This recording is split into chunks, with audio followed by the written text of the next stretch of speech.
Doctor Jameel Ahmad Khan साहब, जिस तरह अमार मसूद साहब कह रहे हैं, वाकई हमारी जो सियासत है ओवरऑल, हम किसी की भी बात करें, किसी भी जमात, तमाम सियासी जमातों की, तमाम जो इस वक्त हमारा आधे से ज़्यादा मुल्क डूबा हुआ है, इंफ्रास्ट्रक्चर तबाह हो गया है, लोगों की ज़िंदगियाँ दाव पर लगी हैं और वहाँ पर बहाली का काम करने की बजाय अभी भी हम एक दूसरे पर बयानबाजी दे रहे हैं, हम एक दूसरे के बिगाड़ बिगाड़ कर नाम ले रहे हैं। बात ये कर रहे हैं कि जो महंगाई है उस पर भी हम कहते हैं जी जो पिछली हुकूमत थी ये उसका कसूर है। आपके ख्याल में अब जो इस वक्त महंगाई है, आम आदमी का तो जीना मुश्किल हो गया है, बिल भरे, वो अपने घर का राशन पूरा करे, पेट्रोल इतना ज़्यादा महंगा है कि उसके लिए सफ़र करना मुश्किल हो गया। आप क्या समझते हैं इस सारी महंगाई का जिम्मेदार कौन है? देखिए, सारी महंगाई का जिम्मेदार तो हर चीज़ का जिम्मेदार जो है वो हुकूमत वक्त होती है। लेकिन ये है कि जो दाना लोग हैं वो देखते हैं कि इसके कॉजेज, इसके पीछे क्या हैं। लेकिन इसका मतलब ये नहीं है कि हुकूमत वक्त जो है बिल्कुल मुबर्रा हो जाए अपनी जिम्मेदारी से। हुकूमत वक्त का जब वो आती है, हुकूमत वक्त या जो भी हुक्मरान आते हैं, ऐसी सूरत में कोलिजन गवर्नमेंट के प्राइम मिनिस्टर शहबाज शरीफ,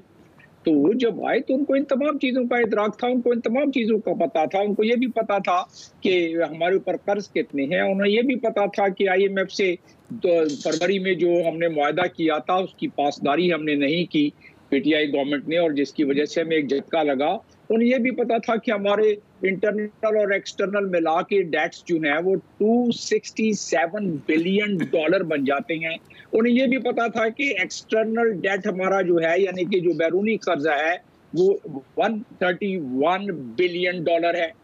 तो हमारी इस हुकूमत वक्त को ये भी पता था कि तकरीबन 136 बिलियन डॉलर के जितना हमारा रुपीस कवर में हमारा इंटरनल डेट है, जो आपके पैसे मेरे पैसे बैंकों में पड़े हुए हुकूमत ने लिए हुए हैं। तो जब ये सारी चीज़ों का इल्म था और शहबाज शरीफ साहब को ये भी इल्म था कि यूक्रेन में क्या हो रहा है, दुनिया में क्या हो रहा है, बरतानिया में 60 साल में पहली दफ़ा इतनी महंगाई हुई है, कनाडा में क्या हो रहा है, इन तमाम चीज़ों को कोई ढकी छुपी बात तो थी नहीं। उसके बाद अगर हुकूमत एक्सेप्ट की गई है तो उसमें फिर हमने अपने मारूजाती हालात में, हमने अपनी माहौलियाती हालात में ऐसे इक़दामात उठाने होते हैं जिसको कहते हैं लो हैंगिंग फ्रूट, कोई शॉर्ट टर्म मेजर कि जिसमें कुछ अवाम को थोड़ा रिलीफ मिले हमारे दिए हुए हालात में। देखिए, हम यूरोप की बात करते हैं, वहां तो है ना सोशल सिक्योरिटी सिस्टम, हमारे पास तो कोई सोशल सिक्योरिटी सिस्टम नहीं है। आज लोग खुले आसमानों के तले पड़े हुए हैं, ना कोई रिलीफ है, बड़ी मुश्किल से अब थोड़ा रेस्क्यू हो रहा है।